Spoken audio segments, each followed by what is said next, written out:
right, I'm good. All right. Can you tell us your name and spell it? Ron Morales, RON MORALES. And your official title? Meteorologist, warning coordination meteorologist. And so tell us about what y'all been doing out here today.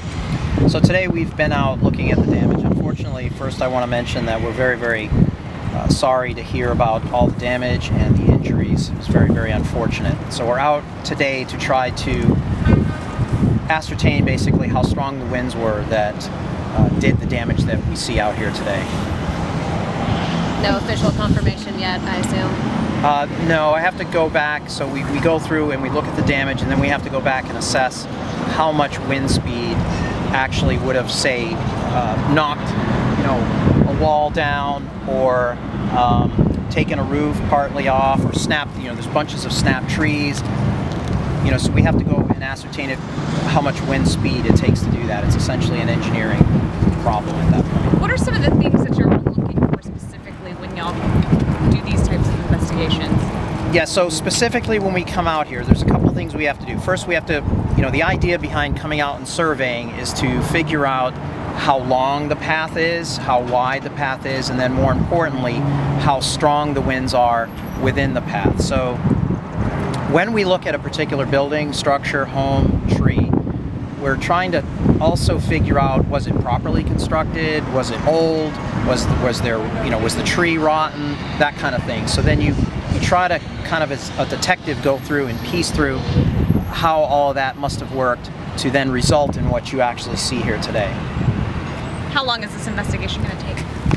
Well, with the size, because we have multiple tracks that we have to cover today, so the time that it usually takes to cover really depends on how much talking we do, like on these type of interviews. In this case, we had some dignitaries come out here to look at it, so that kind of slows you down. But depending on the path, this path here is upwards to, looks like estimates from the Chatham Emergency Management showing roughly 3-mile long path, so that's going to take several hours. It's better to view it from the air, but we've got some aerial imagery, I understand, but not available to us right now. So then I have to move into South Carolina.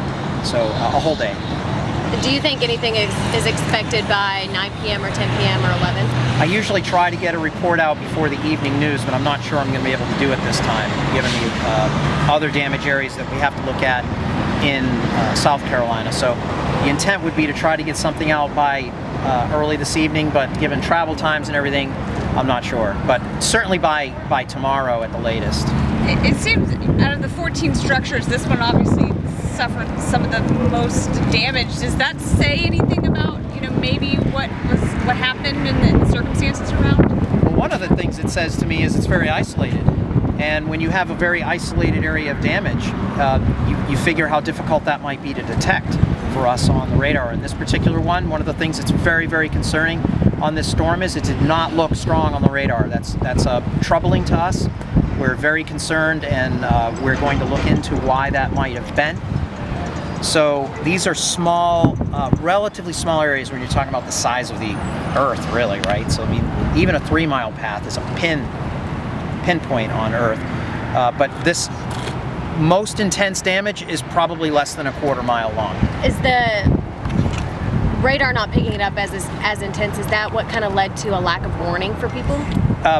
In this particular case, the radar data just did not look conducive to put a warning out. It didn't look strong. Very troubling. I don't know what else to say other than that we're perplexed by that damage that you see like this behind me could occur where the signature on the radar was just not impressive. And we're going to try to figure out why that is. Good. Thank you. Thanks so much.